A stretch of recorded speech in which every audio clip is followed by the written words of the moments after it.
Okay students, here we discuss question number 3 and 4 of exercise 5.4.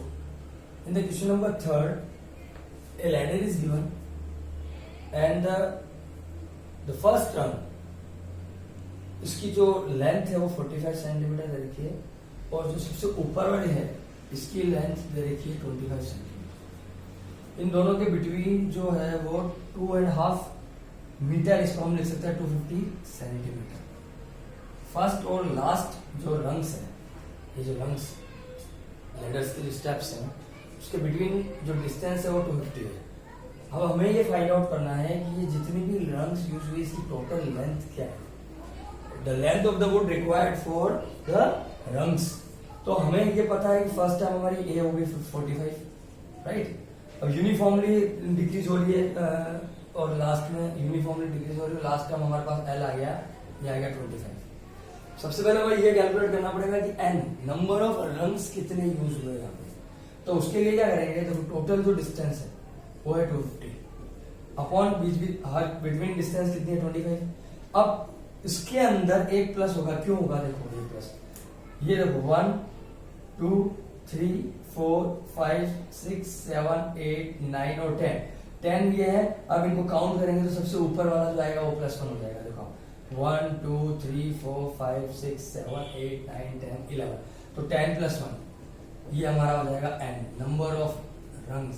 तो अब हमारे पास n क्या आ जाएगा 11। ये सबसे इंपॉर्टेंट चीज है कि ये n 11 कैसे आया, अंडरस्टैंड, क्योंकि इनके बिटवीन फर्स्ट और लास्ट रंग्स के बीच में डिस्टेंस रखी थी 250 सेंटीमीटर और बिटवीन 25 है, it is given. So when we calculate number of rungs, इधर हियर हम क्या करेंगे, यहाँ +1 करेंगे क्योंकि सबसे लास्ट वाला जो ऊपर वाला वो काउंट होगा, अंडरस्टैंड। नाउ अब आपको क्या कैलकुलेट करनी, लेंथ मींस S11 आपको निकालना है। क्या निकालना है, S11। इस वाले फॉर्मूले को यूज करो और इस वाले को यूज करो सीधा ही, हमारे पास डी है ही नहीं यहाँ पे। ओके, हम फर्स्ट टर्म और लास्ट टर्म दोनों है हमारे पास, हम सीधा ही यूज कर लेते हैं। 11/2 first term 45, second last term 25, ये हो जाएगा हमारा 11/2 और ये कितना हो जाएगा 70, 50 + 2 70, तो ये हो जाएगा हमारा 11 × 35। इसको सॉल्व कर लेना, कितना आएगा 11 × 35 385 सेंटीमीटर टोटल लेंथ है हमारी इसकी, understand. 11 × 35, understand. Now question number 4 is a very important question and different question. हमको यहाँ हाउस 49 हाउस नंबर दिए हुए हैं। The house of the rows are numbered consecutively 1 to 49, right. अब इसमें जो कंडीशन दे रखी है वो है सबसे इंपॉर्टेंट। हमको एक ऐसा नंबर हाउस x निकालना है इसके पहले वाले जितने भी हाउस नंबर है उनका सबका सम इसके बाद वाले जितने भी हाउस उन सबके सम का इक्वल होगा। Listen, show that there is a value of x such that the sum of the number of house preceding the house number, preceding मतलब x-1 तक, सम of house x-n, x-1 number तक के house का सम ये हो जाएगा। अब इसके बाद फॉलोइंग इट मतलब इसके x+1 से लेके 49 तक के हाउस नंबर उनका सबका सम, तो उसको निकालने के लिए हम क्या करेंगे, पहले यहां से यहां तक सबका सम कर लेंगे पूरा S49, उसमें से यहां तक का सम माइनस कर देंगे यहां तक, तो हमारे पास क्या बचेगा, ये बचेगा x+1 से लेके 49 तक के जो हाउस नंबर उन सबका सम, तो वो ये शो होगा। ये हिंट भी आपको दे रखी है, पर ये कैसा आया समझ में आया आपको। House preceding it, sum of the house preceding it is equal to sum of the house following it इसके बाद वाले का सम कैसे निकालेंगे, टोटल का सम निकाला, उसमें से यहां तक का x तक का सम माइनस करो तो उसके बाद वाले तक का सम आ जाएगा।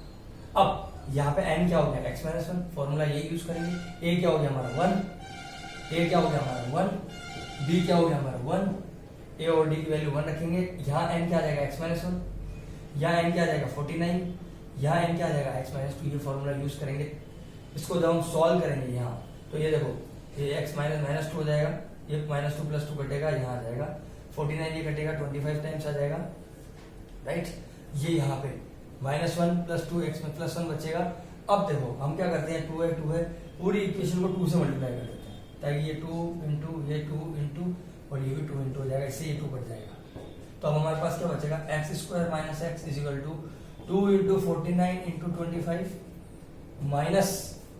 माइनस है बाहर, तो यहाँ एक्स स्क्वायर माइनस का आएगा और माइनस का ही एक्स आएगा, बाहर माइनस एक्स। अब देखो माइनस का एक्स और माइनस का एक्स कर दिया, ये माइनस एक्स स्क्वायर को इधर लेके आओ तो हो जाएगा 2x square that is equal to 2 into 49 into 25। Yes, अब 2 से 2 काट दो तो एक्स स्क्वायर इक्वल टू 14, इसको देखो ये देखो तो एक्स इक्वल टू क्या हो जाएगा 7 इंटू 5, 49 का 7 45 दैट इज 35। इजी कैलकुलेशन होगी हमारी, हमको इसको सॉल्व भी नहीं करना पड़ा। अंडरस्टैंड, ये सबसे इंपॉर्टेंट चीज है कि यहाँ इस क्वेश्चन में कि आपने ये कैसा है आपका। Understand, thank you. Now question number 5 बहुत इजी क्वेश्चन है, आप इसको इसमें पूरी हिंट गिवन है, एपी डायरेक्ट एपी बन रही है आपकी और बहुत इजीली आप इसको सॉल्व कर लेंगे, राइट। तो ये हमारा पूरा चैप्टर फिनिश होता है आज, एक्सरसाइज 5.4 फिनिश होगी। So I hope you will understand the AP, right? Thank you.